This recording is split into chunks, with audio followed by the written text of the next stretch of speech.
கிறிஸ்தவ தொண்டு அமைப்புகளை குறிவைக்கிறதா இந்த மாற்றம்?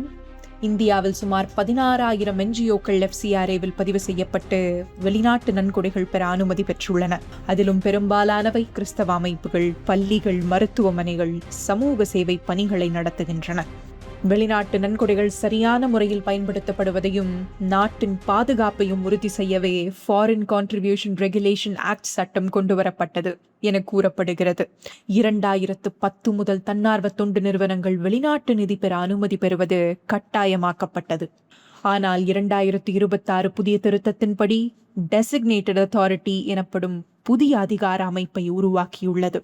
இதன்படி ஒரு என்ஜிஓவின் உரிமம் ரத்து செய்யப்பட்டாலோ அல்லது புதுப்பிக்க தவறினாலோ அந்த அமைப்பின் நிதியை மட்டுமல்ல, தங்கள் சொத்துக்களையும் அரசு உடனடியாக தன் கட்டுப்பாட்டில் எடுத்துக்கொள்ளும். இதனால் வெளிநாட்டு நன்கொடைகளை மட்டுமே அதிகமாக சார்ந்திருக்கும் கிறிஸ்தவ அமைப்புகள் மிகவும் பாதிக்கப்படலாம். நிதி குறைபாட்டால் பள்ளிகள், மருத்துவமனைகள் மற்றும் சமூக சேவை பணிகள் கூட முடங்கி போகும் அபாயம் உள்ளது. இது சிறுபான்மையின் அமைப்புகளை குறிவைப்பதாக விமர்சகர்கள் கருதுகிறார்கள்.